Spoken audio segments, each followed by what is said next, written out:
welcome back to the channel. Just to note right away, this video will of course include spoilers for the new episodes, so do keep that in mind and leave the video if you have not seen them yet. But anyways, with that being said, episodes 19 and 20 of the Ice Chapter released in Malaysia last night. Also, it's important to note that episode 19 is indeed the anime episode.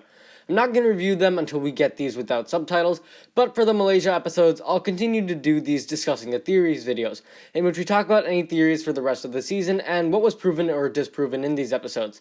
There's not as much to talk about considering the anime episode isn't even relevant to the plot, but I'll just discuss what happened in these episodes and a few thoughts. Here's a look at what we'll discuss in this video. We're going to discuss what all happened in the anime episode, and we'll talk about the anime designs for the characters too. Then we'll go through episode 20 and talk about some of the stuff, and next I also want to discuss Zane's message from episode 20, and break down some of the various aspects. And lastly, we'll revisit the topic of whether Akita is the wolf or not, and also check out that topic of who the prisoner is again. Hilariously enough, episode 19's final title is the absolute worst, which is exactly what it is for a lot of people. I currently have mixed feelings. On my first watch, I hated it. Later on, I rewatched a few parts, and it wasn't as bad.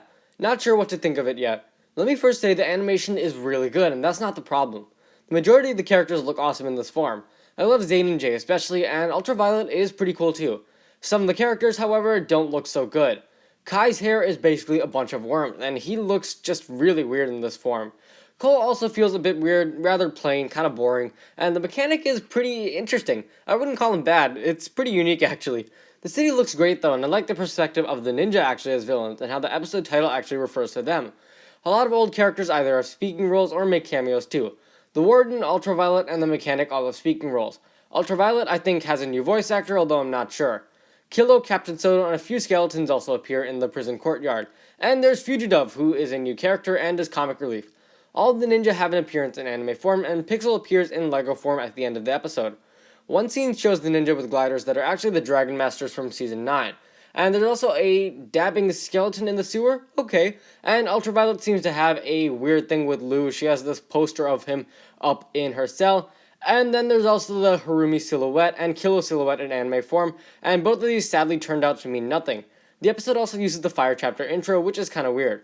One cool thing to note is that the entire fight with Ultraviolet and Zane is an exaggeration of the beginning of episode 94.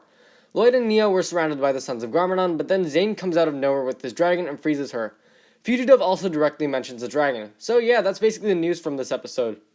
Episode 20 is titled The Message and returns back to the Never Realm. Cole does that puppet show in front of the kids, and there's a nice fourth wall break. Lloyd decides to call the wolf Red and basically shares his life story to it and his stories with Garmadon. The bird was complete filler, another one of Ninjago's giant animal creatures. The Titan mech is back in action at the end of the episode, and Lloyd manages to scare the bird away by cutting off a rock. But the big part is that when Lloyd discovers the Titan mech, he also finds a message that Zane recorded, which uses his death music and ends with Zane saying that he loves Pixel. It's basically a farewell message of sorts. This is the second time Zane's death music has been reused, and I gotta say this is better than when it was forced into Dead Man Squall's intro. Some soundtrack is also reused from the Green Destiny fight, and to that I have to say, seriously? Soundtracks from one of the best fight scenes were used for a filler fight against a giant bird? I know this is tiny, but it just bothered me for some reason. But going back to Zane's message, this I suppose is basically the last time we see Zane before he becomes the Ice Emperor presumably, and it's a really good scene. I don't know if Dr. Julian's name has ever been said directly in the series before, because sometimes the captions would call him Tinkerer, but anyways, Zane refers to himself as the son of Dr. Julian and the student of Master Wu in the recording, and also reiterates that he's built to protect those who cannot protect themselves. He also says he has the best friends and that he has no regrets, and his last line is "Pixel, I love you." Some other clips are shown during the recording, such as Wu meditating, Pixel mourning over Zane's presumed death, and Nelson and Antonio continuing to deliver papers. This season has finally gotten one of the ninja right. This is actually genuine emotion that doesn't feel either muted or forced, which is a first for the season. And I'll go more into why this scene is excellent when I review the episode, but this is going to be an amazing setup for the big reveal. Especially the line about having the best friends anyone could ask for. That's gonna hit them hard when the Ice Emperor shows no mercy. And another thing that also suggests time works differently. Zane additionally states that he felt that he's been in the Never Realm forever, and that he lost track of time or something like that. This definitely seems to imply time is different. But yeah, this scene is a major setup for what's going to happen after the reveal. One more thing to consider. Is the wolf even Akita, and what does that mean for the prisoner's identity? I discussed this in last week's video, and I want to revisit it briefly. There is no evidence from the show that Akita is the wolf.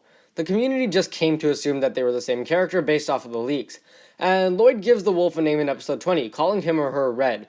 I don't see why they'd give the wolf a name if it was Akita. But then again, we also have the shot of Akita from the trailer, and she is outside somewhere. So that adds more complication to who the prisoner is now. We know it's not Fugitive, so we can eliminate that. Zane is practically confirmed to be the Ice Emperor. The new Ice Chapter trailer's description had also stated, "Can you handle the shocking truth behind the Ice Emperor's identity?" before erasing that part out. Now that we know the Ice Emperor is some sort of twist character, who else is it going to be? But now that we see Akita outside, the evidence seems to be pointing away from her being the prisoner, unless she quickly escaped or something. This would also make sense if she was a wolf. Maybe she could be revealing her human form to Lloyd. Anyways, it's pretty complicated and I don't have a definite answer yet. I again wouldn't rule out Akita being the prisoner, but this new shot of her definitely does complicate things. So in the end, the prisoner still isn't Zane, but then again may not be Akita. Thanks for watching this theory video. If you guys enjoyed, be sure to leave a like, subscribe, and share with anyone ever you know. Let me know what you guys think of the different stuff discussed, and let me know who you think is the prisoner, and once again, if Akita is actually the wolf. Once again, thanks for watching, and I will see you next time.